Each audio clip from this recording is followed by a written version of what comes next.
Hello Star Wars fans, it's Mr. Krillian, and today I have to review the Vintage Collection Jabba's Sail Barge R2-D2.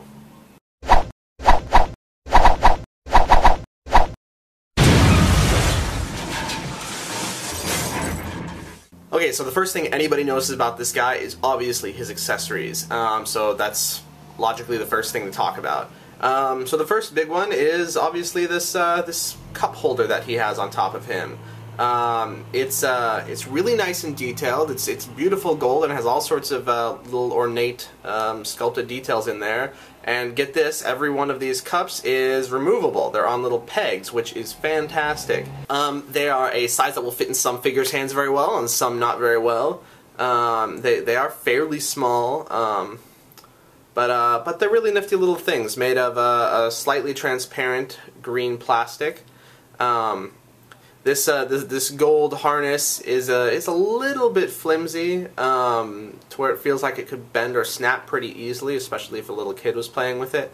But they sit on R2-D2 like this, which works just fine when he's standing, but because of the shape of this, horseshoe that goes around him, as soon as you want him to lean back, it won't sit on him properly anymore, which is kind of frustrating because in the movie we see him rolling around with this on his back, when C-3PO bumps into him on the sail barge.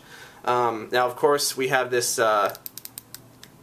this sort of claw mechanism that pops into a hole on the center of his head.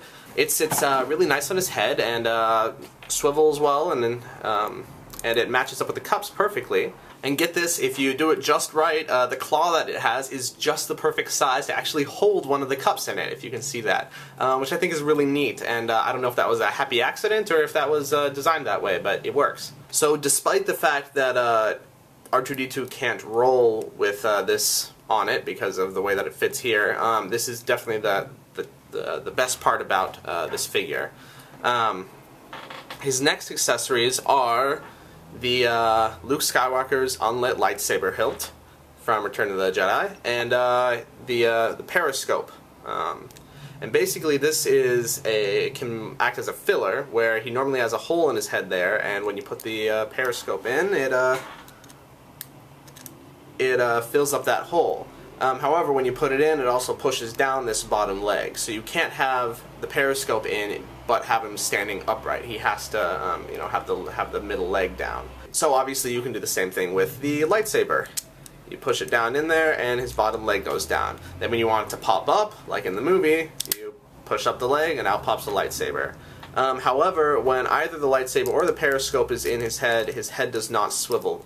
It just barely swivels, but you can see that the stick down in his head is stopping him. And that's a pretty good segue to the articulation, so let's talk about that. His head does swivel all the way around, however, only when he does not have the periscope or does not have the lightsaber in his head, which means that if you ever want it to swivel any direction, he is going to have that panel open.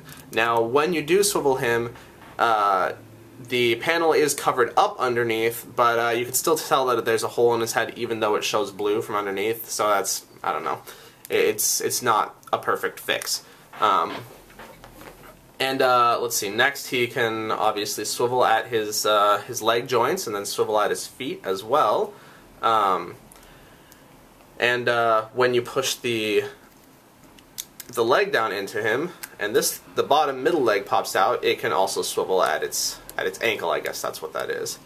Also, he has one added point of articulation, which is that you can open this panel on the front of him and pop out a little zapper. I think that's the thing that he shocks Salacious Crumb with. That works pretty well, except the panel on the front has a tendency to get loose and not stay shut, which is kind of annoying. Oh, and he does have rollers on the bottom of his two main feet, but not the middle foot. His paint is okay. It's very clean and kind of bland. He doesn't really have any, desert sand on him or anything like that, although I don't know if in the scene he ought to or not. However, there is some messy paint up on his head dome for me. I've got splotches of blue paint where it should just be silver, and it's blue, so it's definitely not weathering. It's just a mistake.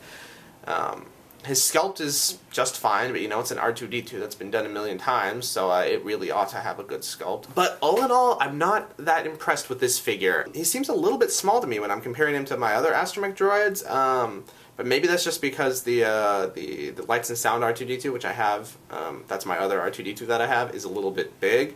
So that's not a big deal, really tiny little pet peeve. Mostly, this figure takes some steps in the right direction, but they just don't go all the way to perfection.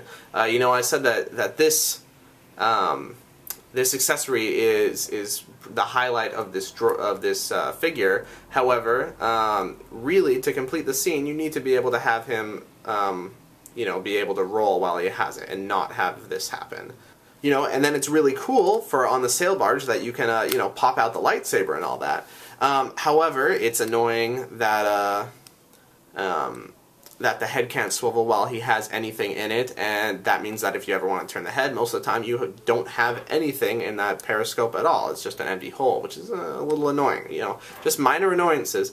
You know, it's great that he has a feature on the front of him, you know, this zapper come out, but it's annoying that it seems really flimsy and that it doesn't like to shut properly.